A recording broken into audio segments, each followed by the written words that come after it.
یزید کی لشکر جو امام حسین کے مقابلے میں آیا، امام حسین کے لشکر کی تعداد 72 تھی، تو یزید نے 22,000. مجھے بتائیے 72 کا 22,000 سے کوئی مقابلہ ہوتا ہے؟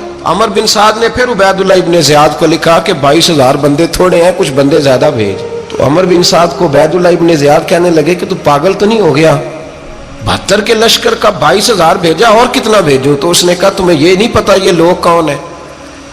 یہ مولا علی شیر خدا کی اولاد ہے.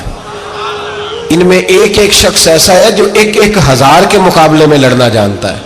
تو یہاں کمزوری دکھائی جاتی ہے. ہمارے بچے سمجھنے لگے ہیں کہ یہ شاید کوئی ایسی داستان ہے، اور اس طرح کا ماحول ٹی وی پہ میں دیکھ رہا تھا، اس طرح کا ماحول بنایا جاتا ہے جیسے کوئی خوف ہے.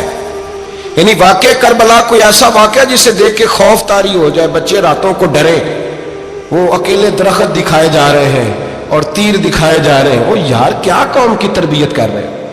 واقع کربلا حوصلے کا نام ہے، دلیری کا نام ہے. سنیں بات اصل میں کیا تھی، بڑے ٹھنڈے دماغ سے میری بات کو سمجھیے گا. حضرت مولا علی شیر خدا کے بعد مسلمانوں کے متفقہ امیر بنے تھے حضرت امیر معاویہ. انہیں امیر کس نے بنایا تھا؟ امام حسن نے، حضرت علی کے بڑے صاحبزادے. حضرت امام حسن نے ان سے صلح کی، انہیں خلافت دی. اور صحیح بخاری میں نبی پاک نے فرمایا تھا میرا بیٹا حسن سردار ہے، جب مسلمانوں کی جماعتوں میں لہو بہہ جائے گا تو حسن ان کی صلح کرا دے گا. وہ صلح امام حسن نے کرائی. جناب امیر معاویہ امیر بن گئے. حضرت امیر معاویہ رضی اللہ تعالیٰ عنہ بڑا پیار کرتے تھے نبی پاک سے، بڑا احترام کرتے تھے حضور کے خاندان کا. ان کی جو اجتہادی خطائیں ہیں وہ اپنی جگہ پہ موجود ہیں. چونکہ امام حسن نے ان سے صلح کر لی، لہذا ہم بھی ان کے بارے میں کوئی جملہ کہنے کے مجاز، ہماری مجبوری امام حسن ہے. اس لیے کہ جسے امام حسن صحیح کہے پھر امام حسن کے ماننے والے کو اسے غلط نہیں کہنا چاہیے. حضرت امیر معاویہ رضی اللہ تعالیٰ عنہ کا جب وصال ہوا تو حضرت امام حسن پہلے ہی ان سے وصال کر گئے، آپ کو زہر دے دیا گیا، آپ شہید ہو گئے. امام حسین موجود تھے. تو یزید کے بارے میں لوگوں نے کہا جناب امیر معاویہ سے کہ یہ ٹھیک ہے، مناسب ہے اور بہادر ہے، دلیر ہے، وہ جو ہوتے ہیں نا خوش آمدید ٹولہ. تو حضرت امیر معاویہ کے گرد بھی کچھ ایسے لوگ تھے، انہوں نے آپ سے کہا کہ یزید کو نامزد کر دے. تو آپ نے یزید کو بلایا، حوالہ مجھ سے دیکھ لیجیے گا.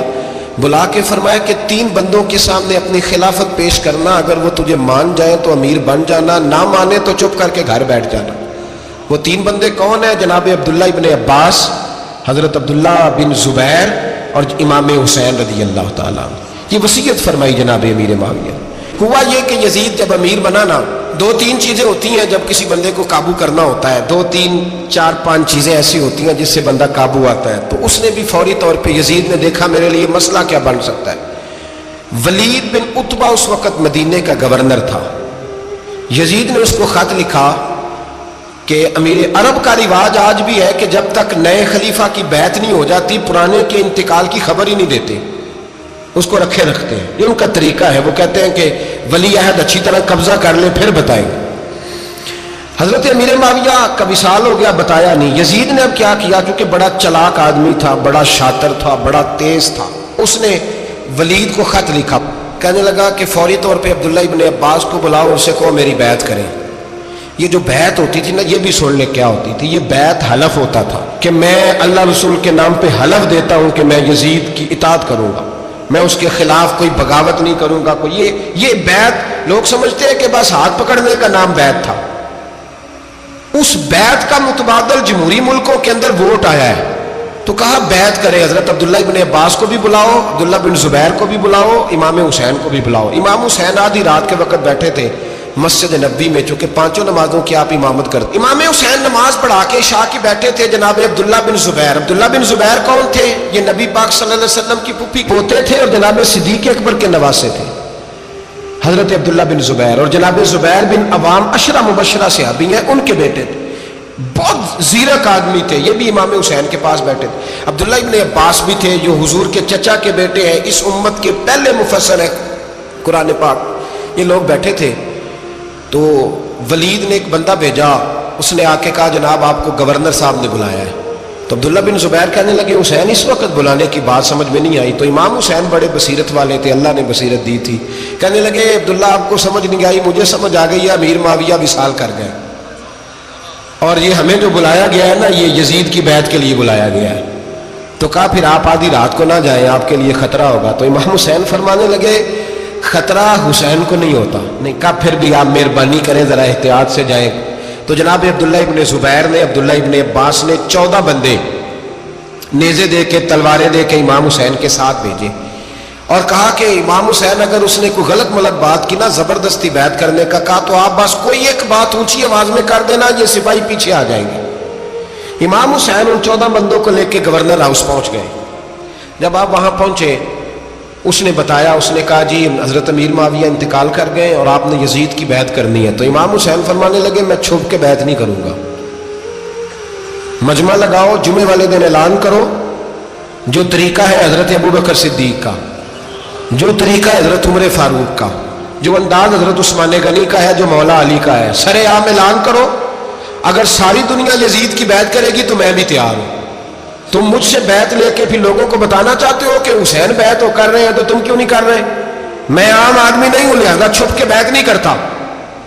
جب یہ بات کی نا تو ولید بڑا نرم دل تھا اور امام حسین کی شان کو جانتا تھا، وہ جانتا تھا یہ نبی پاک کا خاندان ہے۔ اس نے کہا جی مجھے تو حکم تھا، باقی آپ حضور کے نواز ہیں، میں کل کچھ۔ وہاں ایک بڑا بدبخت شخص بیٹھا تھا، عبد الملک بن مروان، وہ ولید سے کہنے لگا کہ اگر حسین آج تمہارے ہاتھ سے نکل گئے تو تمہارے لیے بہت بڑا مسئلہ کھڑا ہو جائے، انہیں جانے نہ دینا، یا بیعت کراؤ یا ان سے کہو جنگ کے لیے تیار ہو۔ تو امام حسین رضی اللہ تعالیٰ عنہ کے کانوں میں آواز گئی تو فرمانے لگے ابن مرجانہ، اگر تیرے اندر جرت ہے تو آ سامنے حسین کے، اس کے کانوں میں باتیں نہ کر، کانا پھوسی نہ کر، باہر آ میدان میں، شرارت نہ کر، باہر آ، میں تمہیں ابھی بتاتا ہوں کہ حسین سے مقابلہ کرنے کا انجام کیا ہے۔ یہ کہہ کہ امام حسین باہر نکلے، اپنے بھائی محمد بن انفیہ کو بلایا، عبداللہ بن زبیر، عبداللہ ابن عباس، ڈھیر سارے لوگ اکٹھے ہو گئے۔ فرمایا یہ معاملہ ہے، اب کیا کرنا ہے؟ تو وہ کہنے لگے حضور وقت ابھی مناسب نہیں ہے، آپ اس طرح کریں یہاں رکیں، ہم مکے سے، عراق سے، کوفے سے لوگوں کو بلاتے ہیں، یہاں ایک بڑی مجلس مشاورت قائم کرتے ہیں۔ امام حسین فرمانے لگے اگر تم مشاورت قائم کرو گے تو ولید اور عبد الملک بن مروان وہ تو جنگ کرنے کو تیار ہے، اور نبی پاک نے فرمایا ایک مینڈا ہوگا جس کی وجہ سے مدینے کی گلیوں میں لہو بہے گا۔ فرمانے لگے میں وہ بکرا، وہ مینڈا نہیں بننا چاہتا۔ کہا پھر آپ کیا کریں گے؟ تو امام حسین رو پڑے، فرمانے لگے میں مدینہ چھوڑ جاؤں گا لیکن مدینے کی حرمت پامال نہیں ہونے دوں گا۔ امام علی مقام آدھی رات کے وقت نکلے، سیدہ فاطمہ کا دروازہ ایک اس دن تھا جس دن حضرت مولا علی کوفے چلے گئے تھے، اور دوبارہ آج تالا لگا جب امام حسین نکلے۔ آپ جنت البقیع کے پیچھے کھڑے ہو کے حضور کا روضہ دیکھنے لگے، اس وقت گنبد تو نہیں ہوتا تھا، روضہ دیکھنے لگے۔ نانا تیرے کرم کے خزینے کی خیر ہو، میں جا رہا ہوں تیرے مدینے کی خیر ہو۔ سارا خاندان لے گئے، مکے تشریف لے گئے، حج کے ایام قریب آنے والے تھے۔ امام حسین نے وہاں لوگوں سے باتیں کی۔ جب امام حسین وہاں پہنچے تو کوفے سے خط آنے لگے۔ کوفہ حضرت علی کا دار الخلافہ تھا، وہاں آپ کے محبین، پیار کرنے والے ڈھیروں تھے، انہیں خط لکھے کہ حضور آپ چپ کر کے بیٹھے ہوئے ہیں اور ہمارے اوپر یزید مسلط ہو گیا ہے، آپ اگر میدان میں نہیں نکلیں گے، آپ نہیں آئیں گے تو ہم اللہ کی بارگاہ میں شکوہ کریں گے کہ کوئی ہماری کمان کرنے کو تیار ہی نہیں ہوا۔ اور وہ خط 1 2 3 نہیں آئے، وہ خط اتنے تھے کہ 3 بوریوں میں بھرے تھے امام حسین، 3 بوریوں میں۔ اب مجبوری ہو جاتی ہے، حق کے لیے کئی دفعہ بات کرنا مجبوری ہوتی ہے، اگر نہیں کرے گا تو پھر اس کو بھی قبر میں جواب دینا پڑے گا۔ امام علی مقام رضی اللہ تعالیٰ عنہ نے مکے میں اب لوگوں کو جمع کیا مشورے کے لیے۔ ہر بندے نے کہا حضور وہ بلا تو رہے ہیں پر اپنے وعدوں کے پکے۔ کہا حضور وہ پکے نہیں، آپ نہ جائیں۔ ہر بندے نے کہا حالات ٹھیک نہیں، حالات گراؤنڈ ریالٹی صحیح نہیں، یہی مشورہ آج بھی ہر بندہ دیتا ہے، ابھی حالات نہیں۔ اتنے خراب حالات کبھی نہیں ہوئے تھے جتنے امام حسین کے دور میں تھے، لیکن فرمایا میں دین کے خلاف غلط حکمران کو مسلط ہونے کی اجازت، بول کے بتائیے، بول کے، غلط حکمران کو مسلط ہونے کی اجازت مزاحمت کروں گا، مخالفت کروں گا۔ امام کہنے لگے کوئی بات نہیں، وہ میرے ساتھ چلے نہ چلے لیکن میں کوفے جاؤں گا، وہ لوگ میرے ساتھ کھڑا ہونے کو تیار ہے تو وہ جھوٹ ہے یا سچ ہے پر میں چلوں گا۔ جب امام علی مقام نے اصرار فرمایا تو جو آپ کے قریبی صحابہ کرام کی اولادیں تھی ساری، یہ بھی اب بیماری ہے، کچھ لوگ کہتے ہیں جی صحابہ نہیں ساتھ چلے، تو میں کہتا ہوں اہل بیت نبوت کہ تو کل افراد 21 تھے، تو 72 میں باقی اولادیں کس کی تھی؟ وہ ساری صحابہ کی اولادیں تھی، وہ سارے، پتہ نہیں کیوں اس طرح کا فلسفہ بیان کیا جاتا ہے جس میں حالات خراب ہو۔ حضرت سیدنا امام علی مقام کو جب بہت زیادہ کہا گیا نا تو امام حسین رضی اللہ تعالیٰ انہوں نے فرمایا چلو میں ایک کام کرتا ہوں، مسلم بن عقیل کو بھیجتا ہوں، حضرت علی کے بھتیجے ہیں، امام حسین رضی اللہ تعالیٰ عنہ کے چچا کے بیٹے ہیں، حضرت عقیل کے صاحبزادے مسلم بن عقیل بڑے سمجھدار آدمی تھے، معاملہ فہم تھے، بڑے جری تھے، اتنا زبردست مشورہ کم لوگ دیتے ہیں جتنا حضرت مسلم بن عقیل دیتے تھے۔ ان کو بھیجا گیا کوفے۔ اب اس میں بڑی تفصیل ہے، وہ اپنے 2 بچے بھی لے گئے۔ جب وہ کوفے پہنچے نا تو کوفے پر جناب نعمان بن بشیر کی حکومت تھی، آپ گورنر تھے اور اہل بیت سے بڑی عقیدت رکھنے والے، نرم رویہ۔ عبید اللہ ابن زیاد کوفے کا گورنر نہیں تھا، یہ کسی اور علاقے کا تھا۔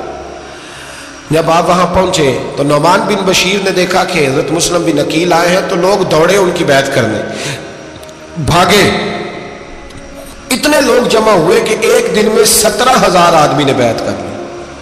کتنے بندے جی؟ 17,000 آدمی ایک دن آیا۔ اب وہ جو امام مسلم بن عقیل کے وہاں نعرے لگانے والے تھے کہنے لگے حضور یہ پہلے دن کی کارکردگی ہے، 2-4 دن میں دیکھیے کیا ہوتا ہے۔ 2-4 دن میں کیا ہوا؟ 40,000 آدمی نے بیعت کر لی۔ اب وہ 40,000 بندہ تیار ہو گیا۔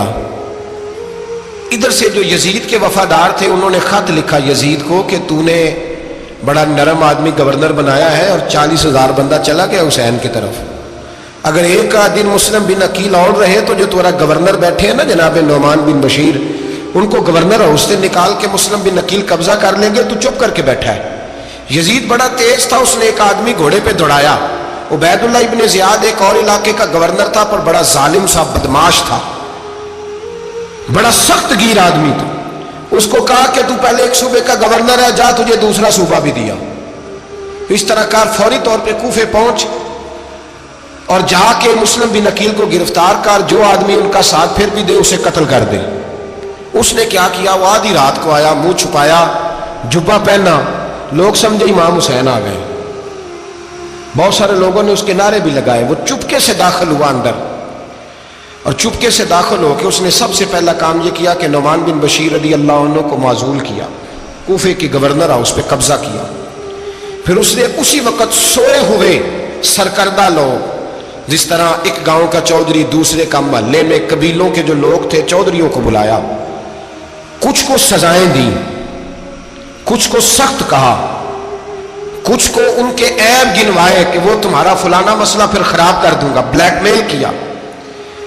صبح ہونے تک حالات اگر تم نے میرے قابو میں نہ کیے تو یاد رکھنا بڑا مشکل ہوتا ہے حق پہ کھڑا ہونا، بڑی چیزیں لوگوں کو یاد آتی ہیں، اللہ جانتا ہے۔ پہلے کچھ ہوتا ہے، بعد میں معاملہ کچھ ہوتا ہے۔ حضرت مسلم بن عقیل کے ساتھ جس دن عبید اللہ ابن زیاد آیا 40,000 کا لشکر تھا۔ اگلے دن صبح ہوئی، اگلے دن تو یہ حال ہو گیا کہ آپ جب کوفے کی جامع مسجد میں زور کی نماز کے لیے گئے تو 5-7 ہزار آدمی نماز پڑھنے آیا، اور جب مغرب کا وقت آیا تو لوگوں نے چند ہزار لوگ رہ گئے، نماز کی نیت باندھی۔ توجہ کرنا میری بات پہ، ایک مسئلہ بھی سمجھ میں آئے گا۔ لوگوں نے نماز کی نیت باندھی تو حضرت مسلم بن عقیل امامت کر رہے ہیں، ہاتھ باندھے ہوئے ہیں، تو بہت سارے لوگوں نے پیچھے ہاتھ چھوڑ دیے۔ ایک بندے نے دوسرے سے پوچھا وہ ہاتھ کیوں نہیں باندھتے؟ کہنے لگے اگر عبید اللہ ابن زیاد کے کسی بندے نے دیکھ لیا نا تو ہم اسے کہیں گے ہم تو نماز پڑھ ہی نہیں رہے تھے، ویسے ہی کھڑے تھے، ہاتھ ہی نہیں باندھے سرے سے۔ جب نماز کی امامت باندھی تو 10-11 صفیں تھیں۔ جب مسلم بن عقیل رضی اللہ تعالیٰ عنہ نے سلام پھیرا تو پیچھے بندہ ہی کوئی نہیں تھا۔ حضرت مسلم بن عقیل کو گرفتار کیا گیا۔ عرب کا رواج تھا دشمن کو سخت سزا دیں تاکہ باعث عبرت بنے۔ بہت اونچا مینار تھا کوفے کا، گورنر ہاؤس کا، اوپر لے جا کے جناب مسلم بن عقیل کو زمین پہ گرایا گیا، اور جب وہ شہید ہو گئے تو شہید ہونے سے ایک رات پہلے وہ خط لکھ چکے تھے امام حسین کو کہ آپ آ جائیں، حالات بڑے اچھے۔ خط ملا تو امام حسین مکے سے کوفے کی جانب چل پڑے۔ امام علی مقام رضی اللہ تعالیٰ عنہ جب چل پڑے، تشریف لا رہے تھے تو رستے میں فرزق شاعر ملا، بڑا محب اہل بیت تھا۔ رستے میں ملاقات ہوئی، اللہ اکبر، حضرت مسلم بن عقیل جب گرایا شہید ہو گئے تو پھر اس نے اس طرح کیا کہ آپ کی لاش کو لٹکا دیا چوک میں.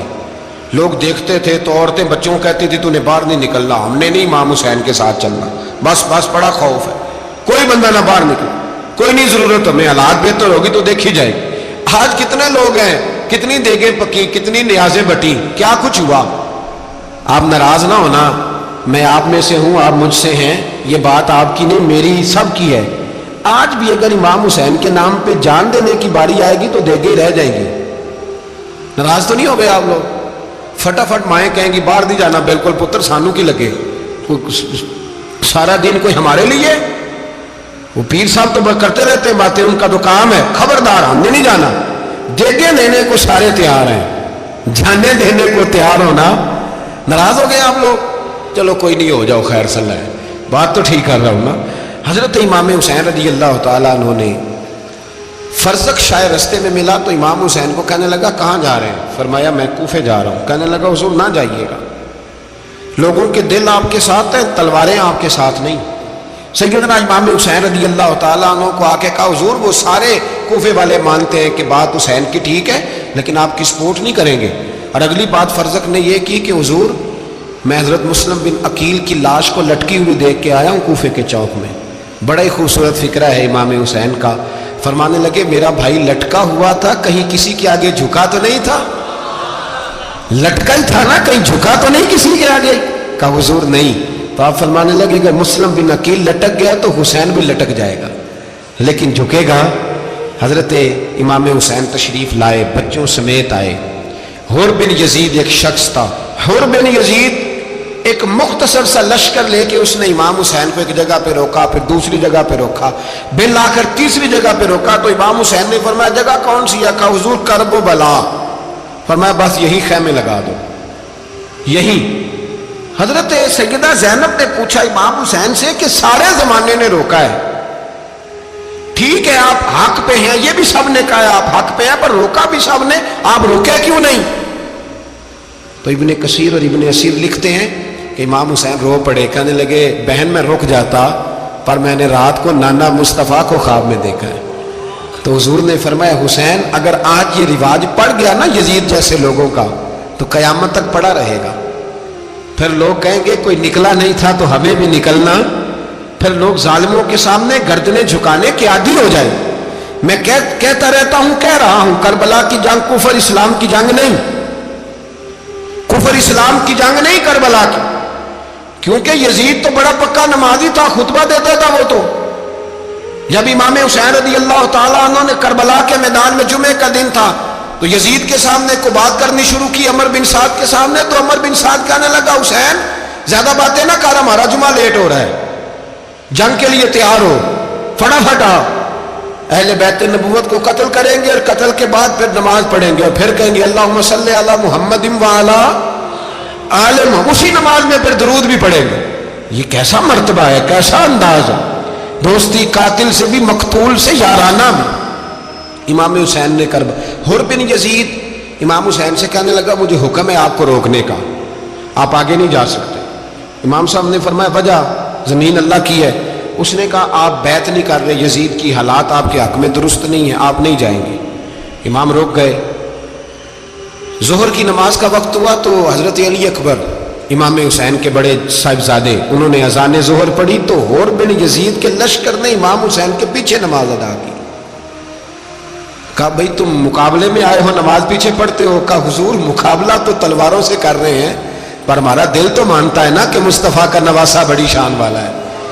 حر بن یزید نے 3 نمازیں لشکر سمیت امام حسین کے پیچھے پڑھی ہیں, 3 نمازیں, ظہر اثر اور مغرب. پھر امام حسین کے سامنے شرائط پیش کی کہ آپ کو یہاں گھیر لیا گیا ہے, یہاں آپ بیعت کریں گے, یہاں آپ جنگ کریں گے, 2 ہی باتیں. امام حسین نے فرمایا نہیں بھائی بیعت تو میں نہیں کرتا, اس کے علاوہ تم جو کہتے ہو میں کرنے کو تیار ہوں. اس نے خط لکھا, عبید اللہ ابن زیاد کو ایک بندہ دوڑایا پیچھے, کوفے چند میل پہ کوفہ تھا. کہا وہ نہیں مان رہے, کیا کرنا ہے؟ تو حسین ابن علی ہے, میں زیادہ دیر انہیں روک بھی نہیں سکتا. انہوں نے پیغام دیا حر بن یزید کو کہ کرنا کچھ بھی نہیں, ان کا پانی بند کر دو, بلیک میل کرو, کھانا پانی نہیں ملے گا, چھوٹے چھوٹے بچے ہیں, خود ہی مان جائیں گے. حضرت